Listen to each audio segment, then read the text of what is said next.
আমরা তো অনেক সময় সন্তানদের মনে করি এরা হলো আমার বুড়াকালে টাকার মেশিন। অনেকে এটাই মনে করে যে কোনো মতে লেখাপড়া শিখিয়ে অথবা কোনো মতো কাজকর্ম শিখিয়ে একটা চাকরি দিয়ে দিব অথবা আমার ব্যবসায় লাগায় দিব, আমার কাজে লাগায় দিব, এরপর থেকে আমি বসে থাকবো, শুয়ে থাকবো বুড়াকালে, আর ও আমারে ইনকাম করে খাওয়াবে। এইরকম যারা মনে করে সন্তানদের ব্যাপারে, এরা বড় বোকা। সন্তানকে তো আপনার আমার দুনিয়া আখেরাতের সম্পদে পরিণত করা দরকার। আজকে সময়ের সাথে সাথে শুধু রাজধানী ঢাকাতে নয়, অন্যান্য জেলা শহরে নয়, বরং প্রত্যন্ত অঞ্চলে গ্রামেও এখন বৃদ্ধাশ্রম দেখা যাইতেছে। আর বৃদ্ধাশ্রমের মধ্যে যারা আছে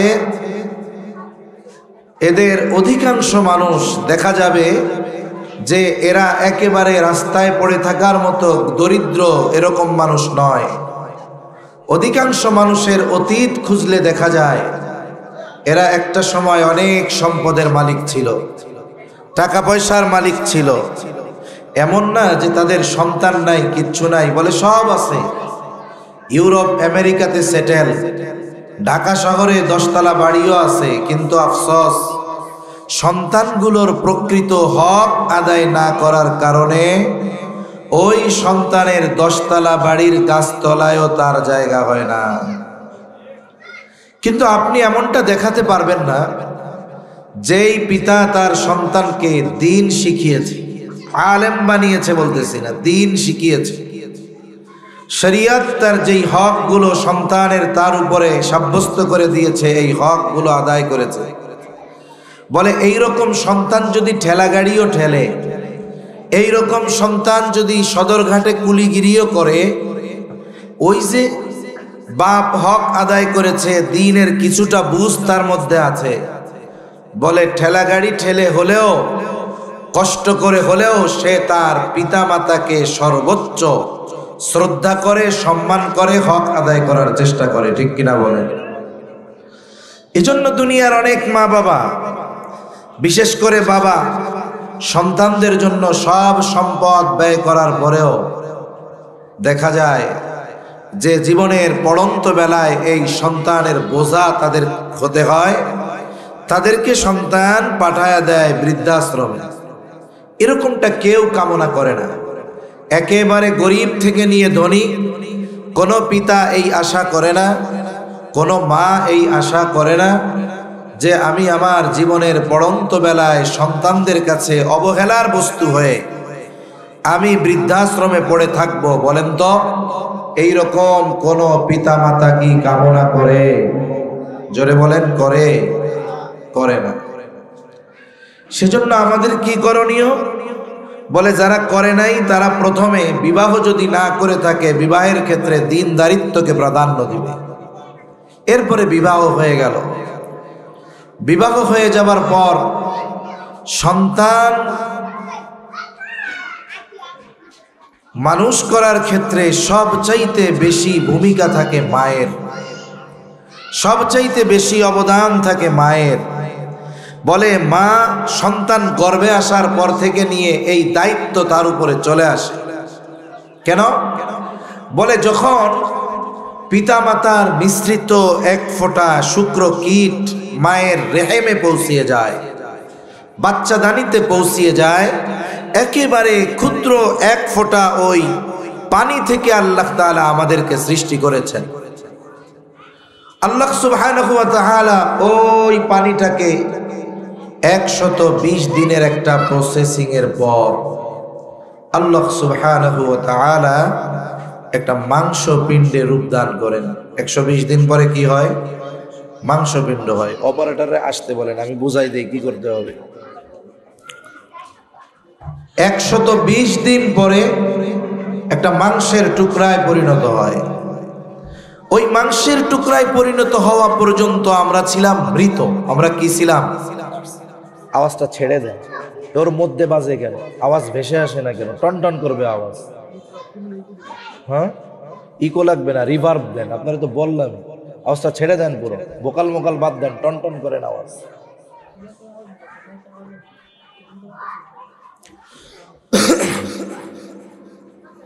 মহাখালীর থেকে মাইক আনছেন, এই অবস্থা।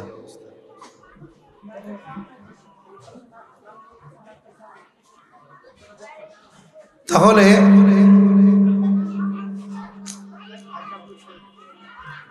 120 দিন আমরা মায়ের পেটের মধ্যে কি ছিলাম? 20 দিন পর মৃত একটা মাংসের টুকরা ছিলাম।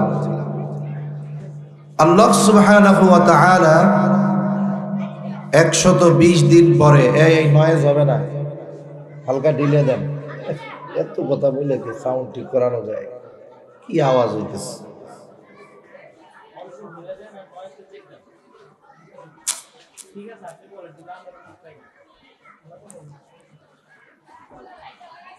একশত 20 দিন পরে একটা মাংসের টুকরায় পরিণত হয়। কিসে পরিণত হয়? মাংসের টুকরা। 120 দিন পর যখন মাংসের টুকরা, ওই পর্যন্ত আমরা ছিলাম মৃত।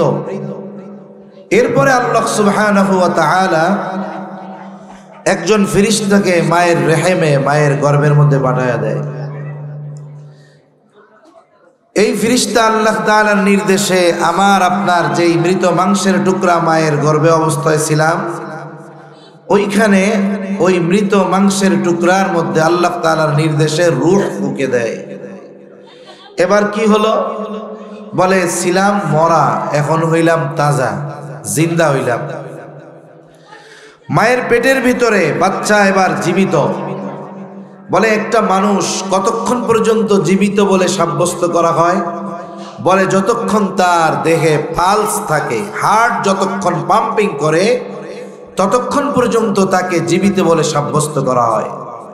এই যে জীবিত হলো, এখন তার হার্ট তৈরি হয়ে গেছে, আমার আপনার হার্ট হইছে, কিন্তু হাত পা চোখ কান অঙ্গ প্রত্যঙ্গ কিছুই হয় নাই।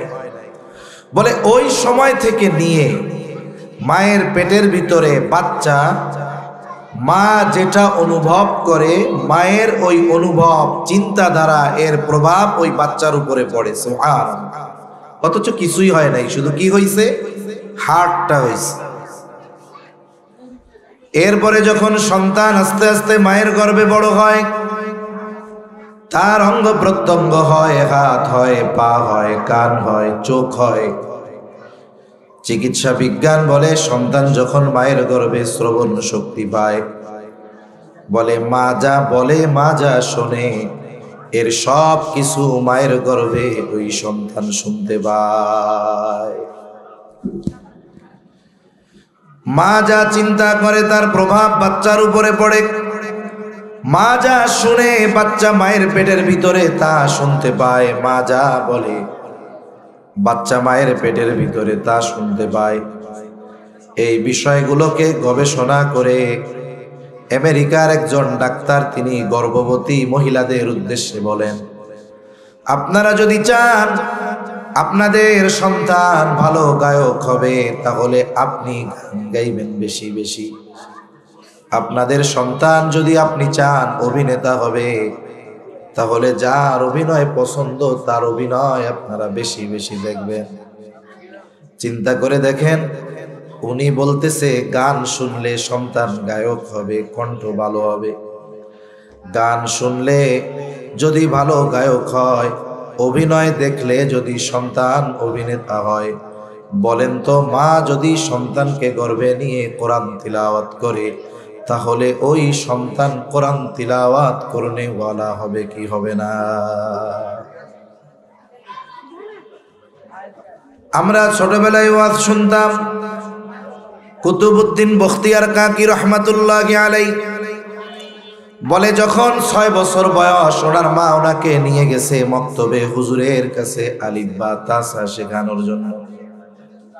কুতুবউদ্দিন বখতিয়ার কাকি রহমাতুল্লাহি আলাইহি ওস্তাদ পড়ানো শুরু করেছে, আউযু বিল্লাহি মিনাশ শাইতানির রাজীম, বিসমিল্লাহির রহমানির রহিম।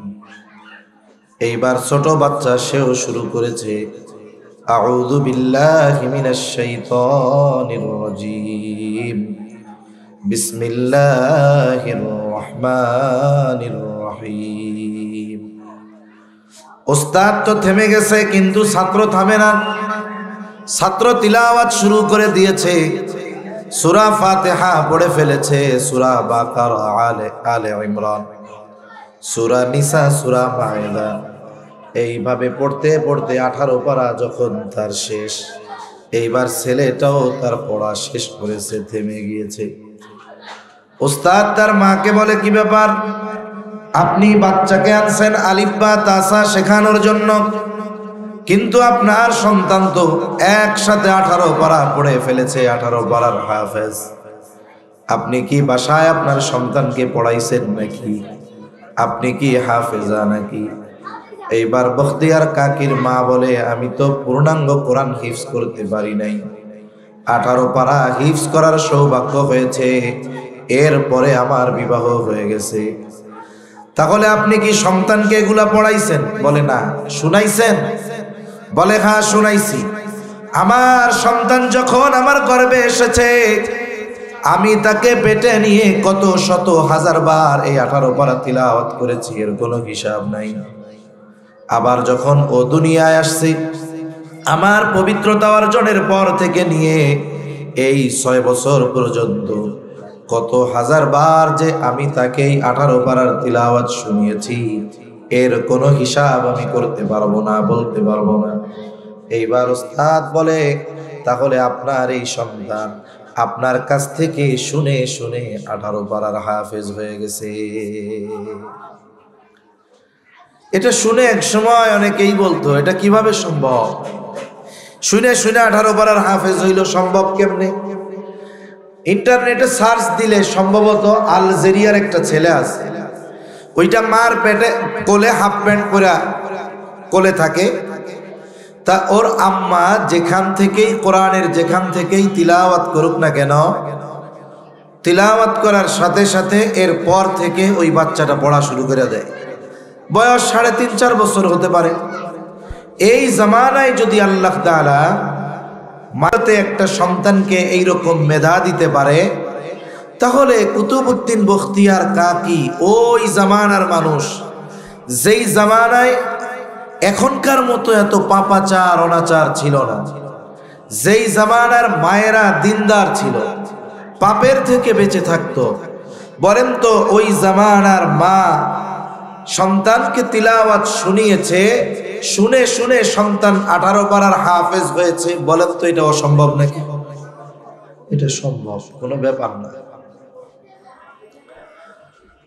এই জন্য মায়ের গর্ভে যখন সন্তান আসে, মা যা করে, মা যা বলে, তার প্রভাব সন্তানের উপরে পড়ে।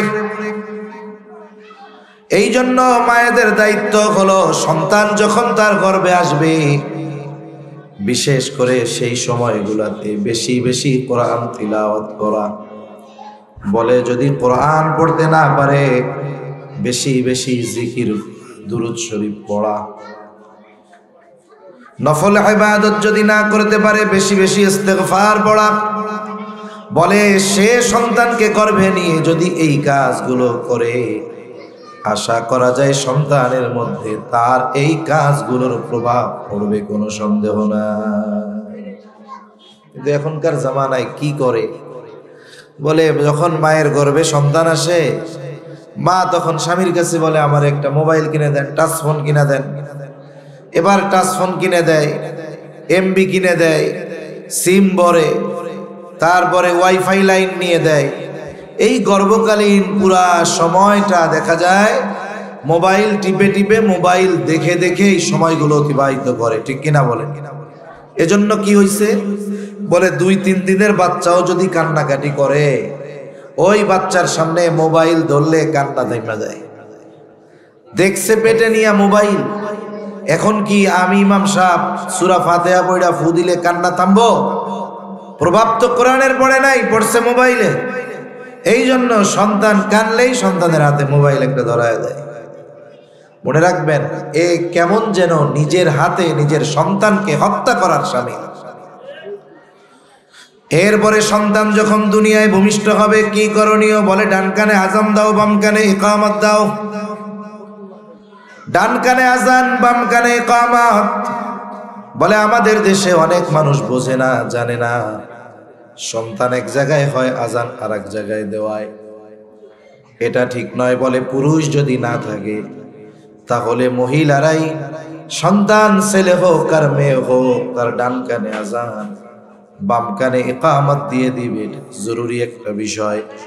কেন দিবে? বুজুর্গানে দিন বলেন, এই দুনিয়ার জগতে আসার পর তার কানে দুনিয়ার কোনো আওয়াজ যাওয়ার আগে তার কানের মধ্যে আল্লাহ তাআলার একত্ববাদের আওয়াজ পৌঁছায়া দিতে হবে। আবার বুজুর্গানে দিন বলেন যে একটা মানুষ, আমরা যখন মারা যাই আমাদেরও তো একটা নামাজ হয়, জানাজার নামাজ। এমনি যত নামাজ পড়ি, ঈদের নামাজ ব্যতীত আর অন্যান্য সব নামাজের মধ্যে আজান আছে, ইকামত আছে। বলে জানাজার নামাজে তো আজানও নাই, ইকামতও নাই। বলে নাই কেন? বুজুর্গানে দিন বলেন ওইটা তো জন্ম নেওয়ার পরপরই দেওয়া হয়ে গেছে। আজানও দেওয়া হয়েছে, ইকামতও দেওয়া হয়েছে, তাহলে এখন নামাজটা বাকি আছে। বুজুর্গানে দিন বলেন যে তাহলে এই দুনিয়াটা কিভাবে অতিবাহিত করবা, দুনিয়ার হায়াতটাকে কেমন মনে করবা? আপনাদের মসজিদে যখন ইমাম সাহেব নামাজের জন্য প্রস্তুতি নেন, ইকামত যখন দেওয়া হয়, ইকামত শেষ হওয়ার কয় মিনিট পরে তাকবীরে তাহরিমা বলে? কয় মিনিট পর? 1 সেকেন্ডও না। বুজুর্গানে দিন বলেন ইকামতের পরে যেমন ইমাম নামাজ শুরু করতে 1 সেকেন্ডও টাইম নেয় না। বলে তোমার আজান ইকামত হয়ে গেছে, এখন নামাজ বাকি। বলে ইকামতের পরে যেমন নামাজ শুরু করতে মুহূর্ত সময়ও লাগে না, অনুরূপভাবে এই দুনিয়ার হায়াতটাকে তুমি এমন মনে করবা যে তোমার নামাজের আজান ইকামত হয়ে গেছে, শুধু নামাজটা হতে বাকি। এই চিন্তা যদি থাকে তাহলে এই দুনিয়ার হায়াত অনেক লম্বা মনে হবে না। তাহলে সন্তান ভূমিষ্ঠ হওয়ার পরে ডান কানে আজান দিতে হবে, বাম কানে ইকামত দিতে হবে। আমাদের দেশে অনেক মানুষ না জানার কারণে কি করে? বলে বাচ্চা হয় এক জায়গায়, খবর দেয় আর এক জায়গায়, আজান দেওয়ায় আর এক জায়গায়। অনেকে না বুঝে রাত 3টার সময় মুয়াজ্জিন সাহেবরে ফোন দিবে, কি হইছে? মুয়াজ্জিন সাহেব তো মনে করছে রাত 3টায় আমারে কেউ ফোন দিছে দাওয়াত খাওয়ানোর জন্য, না তো কেউ হয়তো মরছে লেগে ফোন দিছে।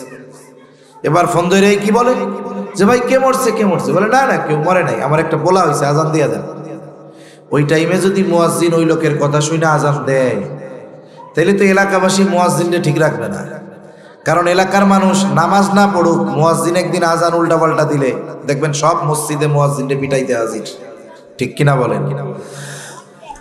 এটা হলো আমাদের অবস্থা।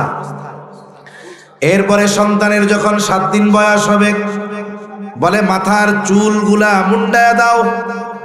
চুলের ওজন পরিমাণ স্বর্ণ অথবা রৌপ্য অথবা উভয়টার যে কোনো একটার সম পরিমাণ মূল্য সদকা করে দিতে হবে। 7ম দিন আরেকটা কাজ, বলে তার আকিকা করতে হবে। আকিকা ছেলে হলে 2টা ছাগল দিয়া করবে। হ্যাঁ ভাইরা যারা একটু দাঁড়ায় আছেন, একটু চেয়ারের পাশ দিয়ে তো আইসা বসার জায়গা আছে, একটু আইসা বসেন, তাহলে সুন্দর হবে ইনশাআল্লাহ। একটু বসেন, আমি বেশি সময় কষ্ট দিব না আপনাদের, একটু বসেন। 7ম দিন মাথার চুলগুলো মুন্ডায় দিতে হবে।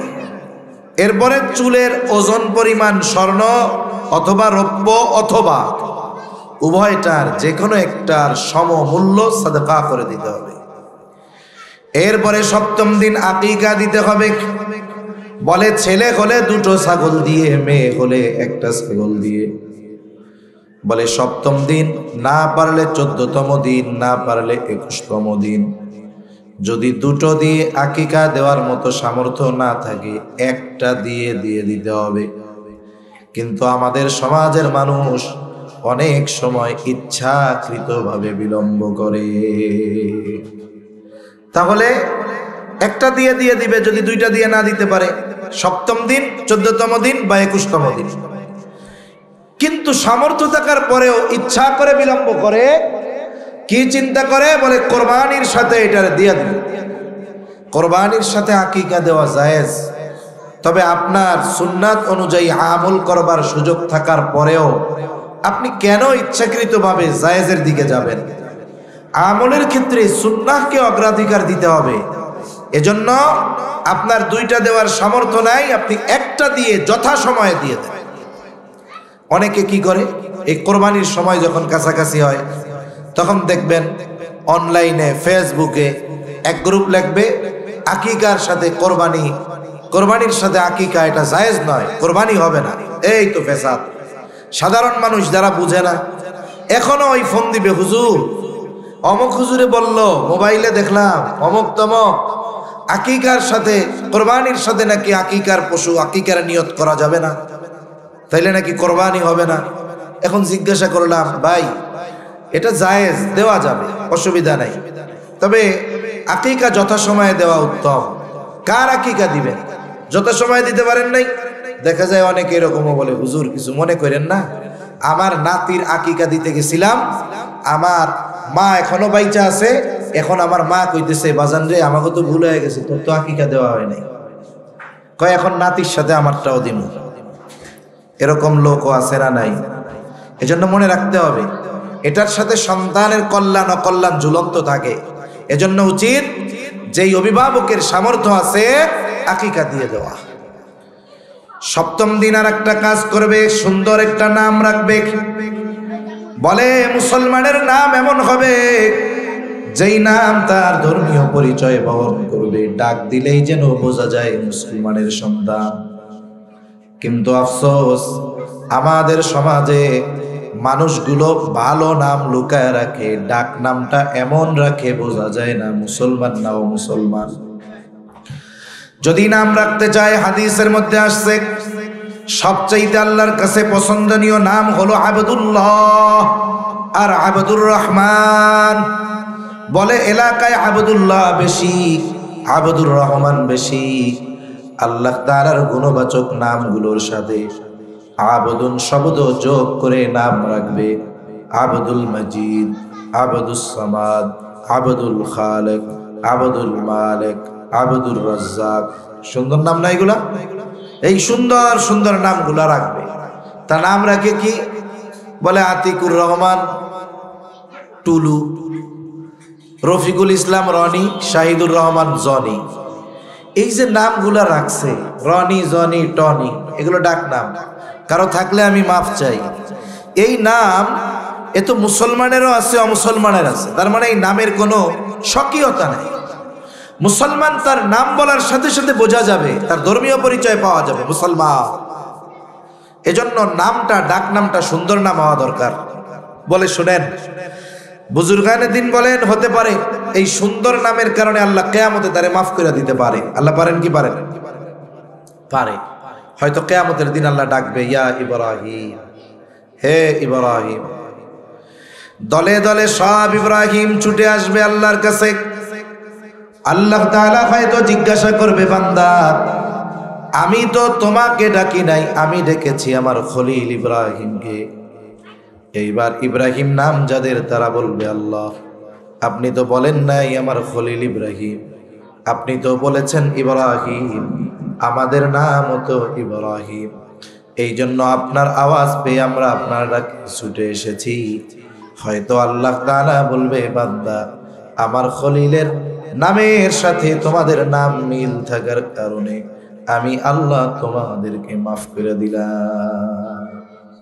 আল্লাহ মাফ করতে পারেন কি পারেন না? আরে কিয়ামতে আল্লাহ তো মাফ করার জন্য বাহানা তালাশ করবে, বাহানা খুঁজবে কেমনে বান্দারে মাফ করা যায়। এজন্য একটা ভালো নাম, এটাও নাজাতের কারণ হতে পারে আল্লাহ তাআলা চাইলে। আল্লাহর দ্বারা কি এটা অসম্ভব? অসম্ভব না। এজন্য আমরা সন্তানদের নাম রাখবো, ডাক নামটা ভালো নাম রাখবো। কিন্তু আমাদের অভ্যাস কি? বলে একজনের নাম রাখছে আব্দুল খালেক, কত সুন্দর নাম, খালেকের গোলাম। এখন কিছুদিন পর আবদুন আগে বাদ দেয়, এখন শুধু খালেক ডাকে, তাই না? এরকম আছে না? কিছুদিন পর কি ডাকে? শুধু খালেক ডাকে। এর কিছুদিন পরে এটারেও তেরা বেকা বানায় ফেলে, কি কয়? ও খালেককে, ও মালিককে, ও সামাদ্দে। এ কোন ধরনের কথা? জাহেলিয়াতের সময় মানুষেরা মানুষের নামকে ব্যঙ্গ করে ডাকত। রাসূল সাল্লাল্লাহু আলাইহি ওয়াসাল্লাম এগুলা মানা করছেন। এজন্য যার নাম যেমন আমরা তার নামকে সুন্দরভাবে ডাকবো, আর আমিও আমার সন্তানের নাম সুন্দরভাবে রাখবো যাতে করে মানুষ সুন্দরভাবে ডাকতে পারে, ঠিক কিনা বলে? এরপরে সন্তান যখন বড় হবে, বলে জবান ফুটতেছে, আমি চেষ্টা করব সন্তানের জবান দিয়ে প্রথম শব্দটা যেন আল্লাহ শব্দ বের হয়। বলে কেন? বলে সন্তান যখন বুলি ফোটে, ওই সন্তান যদি আব্বু আব্বু ডাকে, আম্মু আম্মু ডাকে, আব্বু আম্মু খুশি হয়ে যায়। আর ওই আব্বু আম্মু যদি সন্তানকে আল্লাহ আল্লাহ শেখায়, আর বাচ্চা যদি আল্লাহ আল্লাহ ডাকে, আশা করা যায় আর সে আজিমের মালিক খুশি হয়ে যাবে। এজন্য চেষ্টা করব সন্তানের জবান দিয়ে যেন সর্বপ্রথম শব্দটা আল্লাহ উচ্চারিত হয়। এজন্য কি করতে হবে? আপনিও সন্তানের সামনে বেশি আল্লাহ আল্লাহ বলবেন, কারণ আল্লাহ শব্দটা উচ্চারণ করা অতি অতি সহজ। অতি কি সহজ। আপনি উচ্চারণ করলে দেখবেন এক সময় ও আপনার এই কথা শুনে শুনে ও ডাকবে আল্লাহ আল্লাহ। আপনারে আব্বা আব্বা ডাকলে, মারে মা মা ডাকলে খুশি লাগে, আল্লাহরে আল্লাহ আল্লাহ ডাকলে আল্লাহর খুশি লাগবে না? লাগবে। এজন্য চেষ্টা করবো এটা। এরপরে সন্তান যখন একটু বড় হবে, ঘরের মধ্যে মা তাকে যা শেখানোর শেখাবে, কারণ বাচ্চার প্রাথমিক স্কুল হলো মায়ের কোল। অনেক প্রভাব আছে মায়ের থেকে বাচ্চারা পেয়ে থাকে। বলে সন্তানকে যখন মা দুধ পান করাবে তখন উচিত সন্তানের সাথে মায়ের সাথে তখন একটা সম্পর্ক হয়। খেয়াল করলে দেখা যায়, বলে সন্তান যখন দুধ পান করে তখন সে মায়ের চেহারার দিকে তাকায় থাকে। চিকিৎসা বিজ্ঞান বলে মায়ের সাথে সন্তানের আই কন্টাক্ট দরকার, আই কন্টাক্ট। এইবার যখন সন্তান দুধ পান করে সে শতভাগ মনোযোগ তার মায়ের দিকে দেয়, আর ওই সময় মা সন্তানকে যা বলে সন্তান 100% খেয়াল দিয়ে কথাগুলো শুনতে থাকে। আওয়াজটা যে কি জোরে বলা লাগে, অনেক গলাও টানতেছে, সাউন্ড ভালো হয়নি। এর চেয়ে মাইক এখানে একটা লাগাইলে আরো সুন্দর হতো। বক্সের মধ্যে আওয়াজ হয়, আওয়াজ বের হয়, ভোকাল টানে, ভয়েস টানে।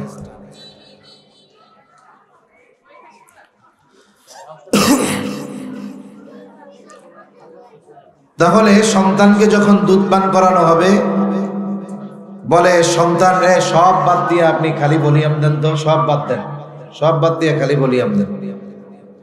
সন্তানকে যখন দুধ পান করানো হবে, মা কি করবে? সন্তানের চেহারার দিকে তাকায় থাকবে, আর সন্তানের সাথে ওই সময় সে কথা বলবে। হ্যাঁ এই থাক, একটু ভলিউম দেন, ভলিউম দেন একটু, আর কিছু লাগবে। সন্তানের চেহারার দিকে তাকাবে, সন্তানের সাথে কথা বলবে। বলে এতে সন্তানকে ওই সময় মা যা বলে সন্তান 100% খেয়াল দিয়ে কথাগুলো শুনে। অতীতের অনেক বড় বড় মনীষী যারা, বুজুর্গ যারা, এদের মায়েদের জীবনী অনেক আগে আমি একজনের ব্যাপারে পড়েছি। তাকে প্রশ্ন করা হচ্ছে, আপনি আপনার সন্তানের জন্য কি এমন করেছেন যার কারণে আপনার মনে হয় আপনার সন্তানকে আল্লাহ এত মেধা দিয়েছে, এত বড় আলেম বানাইছে? উনি বলেন, আমার যেই বিষয়টা বেশি মনে হয়, বলে আমি আমার সন্তানকে কখনো ওযুবিহীন আর বিসমিল্লাহ ছাড়া কখনো দুধ পান করাই নাই। 2টা বছর যে তারে দুধ পান করাইছি, বলে অজুবিহীন কখনো দুধ পান করাই নাই, বিসমিল্লাহ ছাড়া তাকে দুধ পান শুরু করাই নাই। বলে আমার মনে হয় এই জন্য আমার সন্তানকে আল্লাহ তাআলা এই পর্যায়ে এনেছে। তা আমাদের মায়েরা কি করবে? দুধ পান করাবে আর মোবাইল দেখবে অথবা টেলিভিশনের রিমোট চিপবে, সন্তানের দিকে তাকানোর টাইম নাই। তাহলে আপনি সন্তানের অবহেলা করতেছেন সে অবস্থা অবস্থায়, আর জীবনের শেষ প্রান্তে এসে আপনি যদি তার কাছ থেকে হক দাবি করেন, সে হক আদায় না করাই তো স্বাভাবিক, কারণ আপনি তাকে জীবনের শুরুতে তার হকগুলো যথাযথভাবে আদায় করেন নাই। এরপরে সন্তান যখন একটু বড় হবে, বলে প্রথমে তাকে দ্বীনি শিক্ষায় শিক্ষিত করতে হবে। কোরআনের শিক্ষা আগে তাকে দিতে হবে, এরপরে বাকি যত শিক্ষা সর্বপ্রথম দিতে হবে তাকে কোরআনের শিক্ষা। এখন আপনি কি করবেন? একটা সময় আমরা ছোটবেলায় দেখেছি, গ্রামের মধ্যেও ছিল, প্রত্যেকটা মসজিদ প্রাণবন্ত মক্তব ছিল। মসজিদগুলোর মধ্যে সব জায়গায় মক্তব। বলে ছোট বাচ্চা নামাজ ফরজ হয় নাই, ওকে নামাজের জন্য ডাকা হইতো না ঠিক, কিন্তু মক্তবে যাইতে তাকে বাধ্য করা হতো। কেন? বলে এই ছোটবেলা থেকে যখন সে মক্তবে যাওয়ায় অভ্যস্ত হয়ে যাবে, নামাজ যখন ফরজ হবে তাকে আর তাকিদ দেওয়া লাগবে না, মায়ের দেওয়া লাগবে না। এই মক্তবে যাওয়ার প্রভাবেই একটা সময় সে নামাজি হয়ে যাবে। এজন্য আগে দিন শেখানোর জন্য মাদ্রাসায় পাঠায় দিত, মক্তবে। এই উপমহাদেশে বিশেষ করে খ্রিস্টানেরা এনজিওর বেশে কল্যাণ বা মানুষের উপকার করার সুরতে আমাদের দেশে আসছে, উপমহাদেশে আসছে, কিন্তু এদের মূল টার্গেট হলো মানুষকে ধর্মান্তরিত করা, খ্রিস্টান ধর্মে দীক্ষিত করা। তারা দেখলো যে তারা যেই পরিমাণ ইনভেস্ট করতেছে এই পরিমাণ ফিডব্যাক নাই, ফলাফল নাই। কেন নাই? তারা গবেষণা করার পরে যেই সমাধানগুলো তাদের সামনে আসলো, কারণগুলো সামনে আসলো, এর একটা কারণ হলো মুসলমানেরা ধর্মান্তরিত না হওয়ার অন্যতম কারণ। বলে মুসলমানদের প্রত্যেকটা ঘরে দিন শুরু হয় কোরআনের তিলাওয়াত দিয়ে, ঠিক কিনা বলে? ঘরের যারা প্রাপ্তবয়স্ক বয়স্কা এরা কোরআন পড়ে, আর ওই 5-6 বছরের বাচ্চা এদের কোরআন পড়তে মক্তবে পাঠায় দেয়। তাহলে কি করতে হবে? বলে কোরআনের আওয়াজ বন্ধ করতে হবে। এটা তো আর হঠাৎ করে বন্ধ করা যাবে না, এরা দীর্ঘমেয়াদী পরিকল্পনা গ্রহণ করলো। মনে রাখবেন, ইসলাম বিদ্বেষীরা আমাদের মতো এই চিন্তা করে না যে আমি আজকে গাছ লাগাইছি কালকেই ফল খাবো, বরং ওরা একটা মিশন চালু করার পরে চিন্তা করে যে এর সুফল আমরা হয়তো ভোগ করব না, আমাদের পরবর্তী প্রজন্ম হয়তো ভোগ করবে না, কিন্তু তারপরের প্রজন্ম হয়তো এই সুফল ভোগ করবে। দীর্ঘমেয়াদী প্ল্যান তারা করে। এখন তারা গবেষণা করলো যে কোরআন থেকে এদেরকে দূরে সরাতে হবে। এখন যদি মানুষরে বলে বাড়ি বাড়ি গিয়ে মুসলমানের ঘরে যে তোমাদেরকে 1000 টাকা করে ভাতা দেওয়া হবে, এক কাজ করো তোমরা সকালবেলায় কোরআন শরীফ পড়া বন্ধ করে দাও, এই কথা যদি যায়া বলে, টাকা তো নিবেই না, উল্টা প্রস্তাব দিলে মায়ের খাইতে হবে, ঠিক কিনা বলে? এবার তারা পলিসি গ্রহণ করছে। কি করা যায়? এই যে দেখেন, ছোটবেলায় আমরাও মক্তবে পড়ছি। যারা ক্লাস 1-এ পড়তো এরা স্কুলে যাইতো 10টায়, 10টা থেকে 12টা। আর যারা 3, 4, 5 প্রাইমারি স্কুলে এরা যাইতো 12টায়, বলে 12টা থেকে 4টা। কিন্তু ওরা তাকায় দেখলো সকালে যদি কোরআন তিলাওয়াত বন্ধ করতে হয়, এই শিক্ষা ব্যবস্থার মধ্যে কিছু ঢুকায়া দিতে হবে। কি ঢুকানো যায়? বলে এই যে কেজি স্কুল, কিন্ডার গার্ডেন দেখেন এখন মোড়ে মোড়ে ঘরে ঘরে, এইটার সূচনা হয়েছে এনজিওদের মাধ্যমে। আর প্রাথমিক দিকে শুধুমাত্র খ্রিস্টান মিশনারির পূর্ণ তত্ত্বাবধানে এই কেজি স্কুলগুলো পরিচালিত হতো। প্রাইমারি স্কুলের ক্লাস শুরু হয় সকাল 10টায়, আর কেজি স্কুল বলে এইখানের ক্লাস শুরু হইতো সকাল 6টায়। সকাল 6টায় ক্লাস শুরু। এখন কেজি স্কুলে কি পড়ায়? কয় আপনার ছেলে 6 বছরে গিয়ে ক খ পড়ে, আর আমাদের এইখানে দেন ও 6 বছরে টপ টপ করে ইংরেজি বলতে থাকবে। এটাই তো দরকার। এবার মা বাবা সন্তানদেরকে আগামী বিশ্বের জন্য প্রস্তুত করার নিয়তে মক্তব থেকে এনে সকালে পাঠানো শুরু করলো কেজি স্কুলের মধ্যে। দলে দলে কেজি স্কুল। প্রথম শুধু খ্রিস্টান মিশনারির তত্ত্বাবধানে ছিল। আমাদের এলাকায় আমরা দেখছি যে কয়টা এনজিও ছিল, ব্যারাক ছিল, এদের তত্ত্বাবধানে এগুলো পরিচালিত হইত। বছর 2-1 না ঘুরতে এখন ঘরে ঘরে এইগুলো শুরু হয়ে গেছে। তাহলে কি হইল? ওলামায়ে কেরাম চিন্তা করতেছেন, হায় রে, মক্তবগুলো তো শূন্য। মুসলমানের সন্তান দিনের শুরুতে কোরআন পড়তো, ঘরে ঘরে কোরআনের তিলাওয়াত হতো। বলে মা বাচ্চারে নিয়ে 6টায় যায় কেজি স্কুলে, বাচ্চার মক্তব্য শেষ, বাচ্চার মারও কোরআন তিলাওয়াত শেষ। পলিসিটা দেখছেন কত সুন্দর। ওলামায়ে কেরাম জাতির কল্যাণ চায়, ওনারা চিন্তা করলেন এই কেজি স্কুলের রোগ যে আকারে মুসলমানদের মধ্যে ঢুকছে এটা পুরোপুরি নির্মূল করা কঠিন, তবে নিয়ন্ত্রণে আনতে হবে। নিয়ন্ত্রণে আনা কিভাবে আনা যায়? বলে বিকল্প পদ্ধতি বাইর করতে হবে। বাইর করছে কি? কয় নুরানি পদ্ধতি। সুবহানাল্লাহ বলেন। নাম যেমন নুরানি, কাম তেমন নুরানি। এইবার হলো নতুন এক সিলেবাস, নুরানি মাদ্রাসা। বলে আপনার ছেলে কেজি স্কুলে গিয়ে ইংরেজি শিখবে, বাংলা শিখবে, কিন্তু মুসলমান হওয়ার জন্য যা লাগে তা শিখবে না। কিন্তু সন্তানটাকে যখন আপনি নুরানি মাদ্রাসার মধ্যে দিবেন, সন্তান ইংরেজি শিখবে, বাংলা শিখবে, সাথে সাথে তার জন্য যা শেখা ফরজ আর আপনার তাকে যা শেখানো ফরজ, ওই নুরানি মাদ্রাসায় গিয়ে সেগুলো শিখবে। এই যে মাদ্রাসাগুলোর মধ্যে, ছোট ছোট নুরানি মাদ্রাসার মধ্যে যা পড়ানো হয়, এই পড়ানোর মূল দায়িত্ব ছিল অভিভাবকের। এই সন্তানকে দ্বীন শেখানোর দায়িত্ব কার? অভিভাবকের। কিন্তু এই মাদ্রাসাগুলো এই গুরু দায়িত্ব গ্রহণ করেছে। আপনার উপরে যেটা ফরজ ছিল, আপনার সন্তানের যেটা হক ছিল, আপনার সময় নাই, আপনি ব্যস্ত মানুষ, কর্মজীবী মানুষ, আপনি আপনার সন্তানটাকে নুরানি মাদ্রাসায় দিয়ে দিলেন। কি হলো? বলে সে বাংলা ইংরেজির সাথে সাথে সে মুসলমান হওয়ার জন্য যা দরকার সেগুলো শিখে যায়। ঠিক কিনা বলেন? শোনেন, আলেম হওয়া জরুরি না, কিন্তু মুসলমান হওয়া জরুরি। আল্লাহ তাআলা এই জন্য বলেছেন ওয়ালা তামুতুন্না ইল্লা ওয়া আনতুম মুসলিমুন, যে তোমরা মুসলমান না হয়ে মৃত্যুবরণ করো না।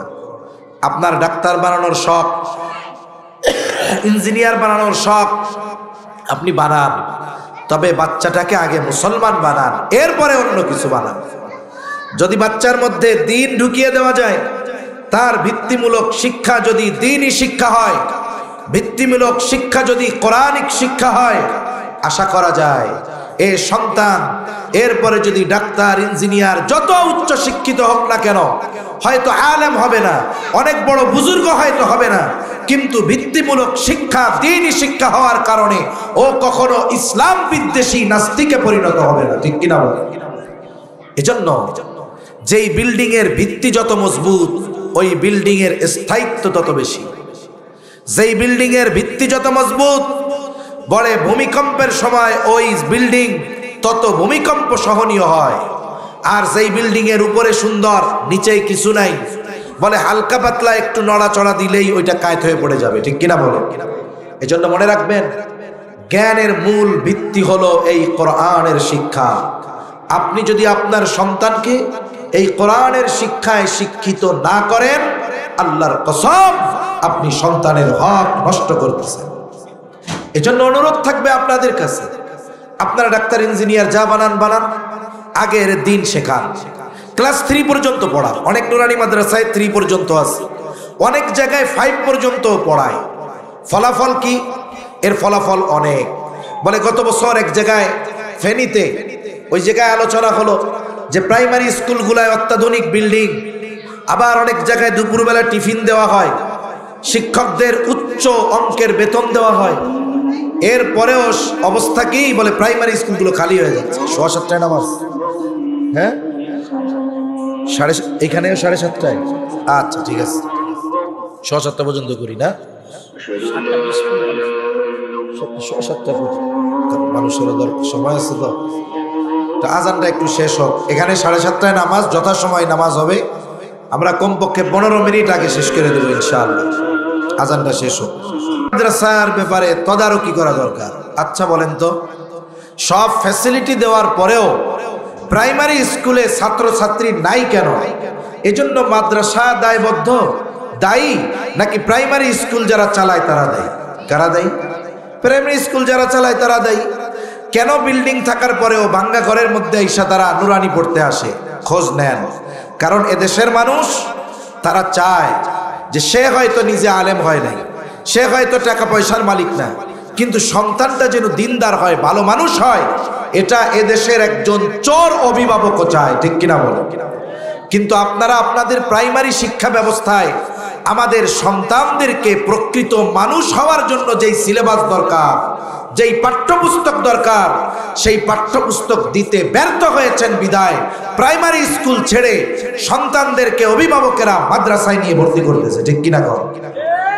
এখন আপনাদের বিল্ডিং ভরে যাবে, এক কাজ করেন, আপনাদের সব সিলেবাস বাদ দিয়ে নুরানির সিলেবাস ওইখানে দিয়ে দেন, আমাদের ট্রেনিং প্রাপ্ত শিক্ষকগুলোকে দিয়ে দেন। দেখবেন আপনার প্রাইমারি স্কুলে যদি ভবন 2টা থাকে আরো 2টা বাড়ানো লাগবে, একটা থাকলে 2টা বাড়ানো লাগবে।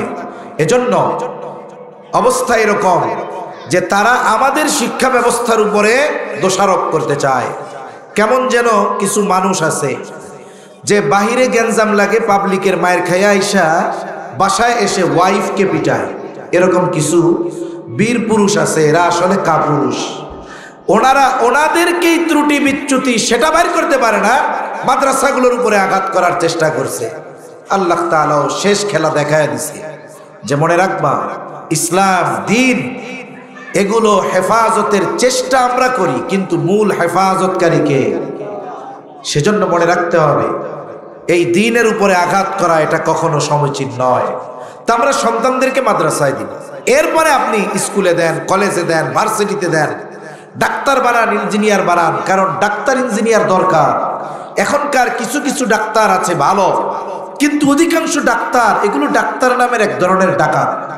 আপনি সুস্থ মানুষ যাবেন, আপনাকে 30,000 টাকার টেস্ট ধরায় দিবে, আবার ওই জায়গা থেকে করতে হবে, নইলে হবে না, কারণ ওইখান থেকে উনি বড় একটা পার্সেন্ট নিবে। মানুষদেরকে ঠকায়। মাঝে মধ্যে দেখি রোগীর কোনো কিছুই হয় নাই, শুধু শুধু বলে মেজর অপারেশন না করলে মারা যাবেন। এই সুস্থ মানুষকে অপারেশনের টেবিলে ছুরি দিয়ে কাটতে এরা দ্বিধাবোধ করে না। এরা কত বড় জালেম। কিন্তু যদি কোনো দিনদার হয়, ওর মধ্যে দ্বীনের বুঝ থাকে, ও ডাকাতি করবে না। ঠিক কিনা বলি? এরকম অনেক ভালো দিনদার ডাক্তার আছে। ইঞ্জিনিয়ার, ভালো ইঞ্জিনিয়ার দরকার, যারা রডের বদলে বাঁশ দিবে না, ফাঁকি দিবে না। ওর মধ্যে যদি দ্বীন থাকে, ও চিন্তা করবে আমার আল্লাহ দেখতেছে। তাহলে কি হবে? সন্তানকে যদি দ্বীন শেখার, তাহলে এই সন্তান যা হয় হোক, তার সাথে একটা শব্দ জুড়ে যাবে যে সে ছেলেটা দিনদার হবে। ঠিক কিনা বলেন? এরপরে ছেলে যখন 6 বছর বয়স, নামাজের জন্য 7 বছর বয়স, নামাজের জন্য তাকিদ দিতে হবে। 10 বছর বয়সে নামাজ না পড়লে প্রহার করতে হবে। কিন্তু আপনার সন্তানটাকে যদি আপনি মাদ্রাসায় দিয়ে দেন, চ্যালেঞ্জ দিয়ে বলতে পারি 7 বছরে নামাজের তাকিদ দেওয়া লাগবে না, এই সন্তানটা 7 বছর বয়সে পাক্কা নামাজি হয়ে যাবে। এরপরে সন্তান যখন আরো বড় হবে, বলে কি করণীয়? সর্বশেষ সন্তান যখন প্রাপ্ত বয়স্কা হয়ে যাবে, ছেলে হোক আর মেয়ে হোক, বলে উভয়কে বিবাহ দেওয়ার দায়িত্ব হলো অভিভাবকের। আল্লাহ তাআলা কোরআনুল কারীমের মধ্যে বলেন, ওয়ানকিহুল আয়ামা মিনকুম ওয়াস-সালিহিনা মিন ইবাদিকুম ওয়া ইমাইকুম ইয়াকুনু ফুকারা ইউগনিহিমুল্লাহ। আল্লাহ তাআলা জানায় দেন, তোমাদের অধীনস্থ যারা বিবাহ উপযুক্ত আছে, হোক সে তোমার গোলাম আর হোক সে দাসী, সে যাই হোক না কেন, বলে তোমরা তাদেরকে বিবাহ দিয়ে দাও। তার মানে অধীনস্থ যদি বিবাহ উপযুক্ত হয়, অধীনস্থদেরকে বিবাহ দেওয়ার দায়িত্ব অভিভাবকের। ছেলে যদি বিবাহ উপযুক্ত হয়, বলে ছেলেকে বিবাহ দেওয়ার দায়িত্ব পিতার। মেয়ে যদি বিবাহ উপযুক্ত হয়, বলে মেয়েকে বিবাহ দেওয়ার দায়িত্ব পিতার। কিন্তু আফসোস, পিতা মেয়ের বিবাহ দেওয়ার ব্যাপারে চিন্তিত থাকে, কিন্তু ছেলে প্রাপ্ত বয়স্ক হওয়ার পরেও ছেলের বিবাহের ব্যাপারে পিতার কোনো চিন্তা থাকে না। মনে রাখতে হবে, কোনো সন্তান যদি প্রাপ্ত বয়স্ক হওয়ার পর বিবাহ না দেওয়ার কারণে সে যদি কোনো পাপাচারে লিপ্ত হয়, বলে সে শুধু একা পাপ করে পাপী হবে তা নয়, বরং তার অভিভাবক ওই পাপী বলে অন্তর্গত হবে। ওই পাপীদের অন্তর্ভুক্ত হবে তার বাবা। এজন্য মোটা মোটা কয়েকটা হকের কথা আমরা বললাম, এগুলো সন্তানদের ব্যাপারে করা দরকার। এখন কোনো অভিভাবক যদি সন্তানদের এই হকগুলো আদায় করে, তাহলে আশা করা যায় যে বৃদ্ধকালে ওই পিতার ইমাম সাহেবের কাছে গিয়ে উলামায়ে কেরামের কাছে গিয়ে এ কথা বলা লাগবে না যে হুজুর আপনি একটু পিতামাতার হকের ওয়াজ কইরেন। কেন? বলে ওই লোক তার শিশুকালে সন্তানদের হক আদায় করার কারণে বার্ধক্যকালে ওই সন্তানেরা তাদের হক আদায় করবে, এটাই স্বাভাবিক। ঠিক কিনা বলেন? আপনি একটা গাছ লাগিয়েছেন, গাছ লাগানোর পরে আপনি যদি শুধু ওটাকে রেখেই দেন, কোনো পরিচর্যা না করেন, চারদিক দিয়ে আগাছা হইছে সাফ না করেন, যথাসময়ে সার ওষুধ না দেন, পানি যদি না দেন, ওই গাছের ফল যত সুস্বাদু হোক না কেন, যত্ন যদি না নেওয়া হয়, ওই গাছ একটা সময় লতা পাতায় খেয়ে ফেলবে, অথবা অযত্নের কারণে ওইটা আশানুরূপ ফল প্রদান করবে না। কিন্তু আপনি যদি যত্ন নেন, তদারকি করেন, আশা করা যায় আল্লাহ যদি ঠিক রাখে, যথাসময়ে আশানুরূপ ফল ওটার থেকে পাওয়া যাবে। মনে রাখবেন, আমাদের সন্তানেরা আমাদের জন্য আল্লাহর পক্ষ থেকে এক নেয়ামত। আমাদের সন্তানদের যথাযথ যত্ন নেওয়া দরকার, ইসলামের আলোকে, দ্বীনের মাধ্যমে পরিচর্যা করা দরকার। আপনি ছেলেটাকে কত সুন্দর আদর করে সকালবেলা খাইয়ে ইংলিশ মিডিয়াম স্কুলে পাঠিয়ে দেন, আপনি আপনার সন্তানকে আদর করে যত্ন করে খাইয়ে মাদ্রাসায় পাঠান, এটা তো করবেন না। যদি এটা করা হয়, বলে দ্বীনের মোড়কে যদি যত্ন নেওয়া হয়, বলে ওই সন্তান যখন বড় হবে ওর থেকে আপনি ফিডব্যাক পাবেন। ওই সন্তান যদি অনেক টাকা উপার্জন নাও করে, আমি বলেছি যদি কুলিও হয়, ঠেলাগাড়ি ঠেলনেওয়ালাও হয়, রিক্সাওয়ালাও যদি হয়, যদি অন্যের বাড়িতে কাজও করতে হয়, ও ওর বৃদ্ধ মা বাবাকে বোঝা মনে করবে না, বরং তার জন্য নেয়ামত মনে করবে। ঠিক কিনা বলে? সেজন্য অনুরোধ, আমাদের আগামী প্রজন্ম সময়ের সাথে সাথে ধ্বংসের দ্বার প্রান্তে চলে যাচ্ছে। আমরা চাই যে আগামীর প্রজন্ম এরা দ্বীনের আলোকে বড় হোক, এদেশে ইসলাম প্রতিষ্ঠিত হোক, তারা ভালো মানুষে পরিণত হোক। কিন্তু আফসোস, আমরা সন্তানদের মুসলমান বানাতে চাই, ভালো মানুষ বানাতে চাই, কিন্তু যেই মেহনত করলে সন্তানেরা ভালো মানুষে পরিণত হবে সেই কাজ আমরা করি না। আমাদের অবস্থা জানি কেমন। একজন খুব যত্ন করে কলা গাছ লাগাচ্ছে, এখন বলতেছে তুমি কলা গাছ লাগাইতেছো কেন? কয় আমার দুইটা আশা। কি আশা? বলে এক নাম্বার কলা গাছ থেকে কলা খাবো, এরপরে এটা বড় হইলে এটারে কাইটা সিরা ফার্নিচার বানাবো। এখন বলেন তো, ও যদি ফার্নিচার লাগানোর আশায়, বানানোর আশায় কলা গাছ লাগায়, ওর আশা কি পূরণ হবে? আমাদের আশা এরকম, আমরা চাই সন্তান ভালো হবে, আচার আচরণ ভালো হবে, বুড়াকালে আমাদের সাথে ভালো আচরণ করবে, কিন্তু আমরা এই আচরণগুলো কি করলে আমরা পাবো সেই কাজ আমরা করি না। এটা আমাদের জন্য বড় দুঃখের। এজন্য অনুরোধ থাকবে, যেহেতু সন্তানকে দ্বীন শেখানো এটা সন্তানের অন্যতম একটি হক তার অভিভাবকের উপরে, আমরা সন্তানদের দ্বীনি শিক্ষায় শিক্ষিত করব। এরপরে জাগতিক শিক্ষায় যদি শিক্ষিত হয়, আরবিতে একটা প্রবাদ আছে, কুল্লু শাইইন ইয়ারজিউ ইলা আসলিহি, প্রত্যেকটা জিনিস তার মূলের দিকেই ফিরে আসে। ওই সন্তান যেখানেই যাক না কেন, ইউরোপ আমেরিকার ওই ধরনের খোলামেলা পরিবেশে গেলেও জীবনের একটা সময় সে দ্বীনের দিকেই ফিরে আসবে, ইসলামের দিকে ফিরে আসবে। সেজন্য আমরা যে হকগুলোর কথা জানলাম, কমপক্ষে আমাদের যাদের সন্তান এখনো ছোট আছে এদের ক্ষেত্রে এই বিষয়গুলো আমরা প্রয়োগ করব।